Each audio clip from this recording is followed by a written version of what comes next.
My choice of text for this project is The Bald Soprano by Eugenio Ionesco. The play begins with the Smiths, an English couple sitting around their living room talking about a lot of nothing. Shortly, their maid Mary welcomes the Martins. It turns out the Martins don't remember each other despite living in the same house. Eventually, through an extended process of elimination, they decide that they must be a married couple. The families share the evening by discussing a lot of absurdities which don't seem to make any sense to the audience. Their conversation eventually deteriorates into babbling. They're joined later by the Smiths' maid Mary and the local fire chief, who is also Mary's lover, and who is disappointed to find that there's no fire at the Smiths' home. When the Martins and the Smiths are left alone, they begin to argue without resolution or sense. When the lights come back up, the Martins are in the same positions the Smiths were in at the beginning of the play, and as the curtain falls, the play begins again with the Martins saying the same lines that the Smiths did in the first scene. The play belongs to the realm of the theatre of the absurd. It was written in the 1950s, in a period where a lot of absurdist play emerged, such as Waiting for Godot by Beckett or Jan Jeanette the Maids. The Bald Soprano was written as a result of Ionesco's attempt to learn English from a premiere. The playwright kept copying over and over again facts such as the ceiling is up and the floor is down. He said, and I quote, "It represented for me a kind of collapse of reality. Words had become empty, noisy shells without meaning. The characters as well, of course, had become psychologically empty. Therefore, seeking meaning in the play is essentially meaningless, just like in so many of our day-to-day conversations." He goes on to say, and I quote, "Everything appeared to me in an unfamiliar light, people moving in a timeless time, in a spaceless space." In other words, rather than creating psychologically complex characters of realism, Ionesco fills his play with flat, one-dimensional characters. Even so, these characters are deep in their own way, because they represent something bigger than they really are. The Smiths and the Martins could be said to represent every middle-class couple everywhere. Beyond that, they could represent every human being on Earth. The main key themes I incorporated in my design focus on our absurd use of language, as well as the concept of time. To understand the play, it is crucial to look at it through the lens of this quote of Ionesco, and I quote, "We're all absurd, nobody recognizes." In other words, he argues that often our normality is normality in our lives. For example, in the play, the Smiths consider regifting a cutlery set that they received on their wedding to another couple that is about to get married. They mention that they have never used this set before. The starting point of my research focused mainly on surrealism. This is because it goes hand in hand with absurdism, as both share a distrust of logic. I have looked at artists such as David Lynch, Dalí, René Magritte, Max Ernst, Gaudi, and many others. Due to the fact that the characters of the play are already so big, grotesque, and absurd, I wanted to keep a realistic set design so as to not overwhelm the audience or take away from the absurdity of the characters. However, having researched surrealism and rereading the play a couple of times, it made sense to add a surrealistic twitch to my design. The starting point of my research was the following question: how can I represent the concept of time visually? I looked at many installations of falling sand, circles, clocks, and dry landscapes in art exhibitions and in theatre productions. Looking at surrealist works of art based on the concept of time helped me narrow down my research. I thought to myself, what if the characters are placed in an oversized hourglass? The sand falling off the ceiling could represent the passage of time. The hourglass could reverse at the end of the play to represent the cycle the characters are trapped in. However, once I started developing the idea, I was faced with a lot of practical challenges. Also, the hourglass set allowed me to explore the concept of time, but didn't give much scope for the concept of empty language. It is then that I thought of cuckoo clocks.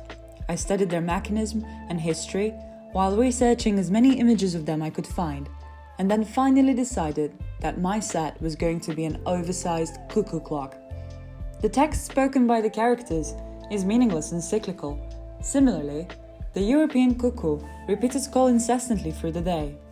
All the sentences spoken by the characters can only stand on their own, and due to their absurdity, they can be reduced to the sound of the cuckoo.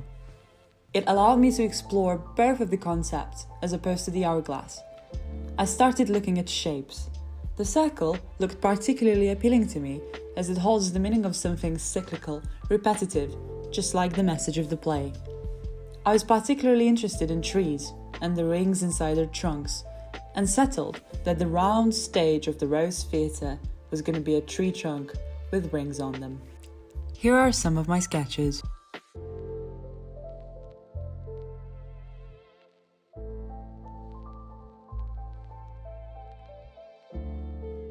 I have decided to create a 3D model of the set design. To start with, I looked at the image and proportions of Rose Theatre. I converted all the proportions to the standard scale of 1 to 25. The materials I used for my design are cardboard and partially corkboard for the doors and the stage itself. To create a sense of unity and harmony, the whole set has a wooden feeling to it, as practically everything is made out of wood.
Systematically, in between the events of the play and the stage directions, the English clock strikes.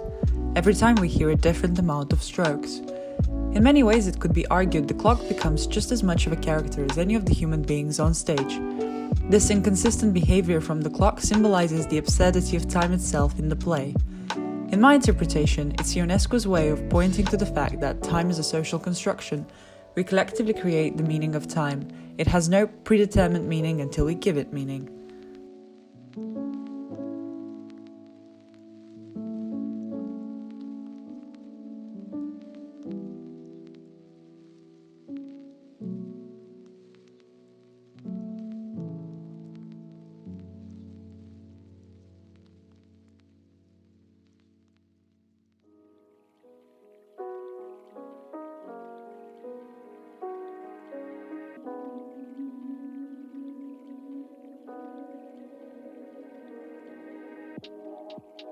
To integrate the sound element in my design to create a sense of time distortion, I replaced the striking of the clock with the sound of a cuckoo bird coming in and out of the clock. Every time the clock strikes, the front doors of the rose are open for the duration of the strokes. The lightning becomes intimate and the characters freeze. At the very end of the play, when the language used by the characters gets fragmented and broken down, the lights also go crazy, going on and off. The front doors of the rose are open and closed at random times. The cuckoo sound is off. The set design becomes a character in itself and gets distorted alongside to the Smiths and the Martins. The audience is overwhelmed as they get bombarded not only with the craziness of the characters, but also the set. This is then contrasted with a blackout. Silence. The spectators now see the Martins replace the Smiths. Yet again we see a family having a conversation after dinner. A fireplace, 2 armchairs, and a couch. Nothing unusual.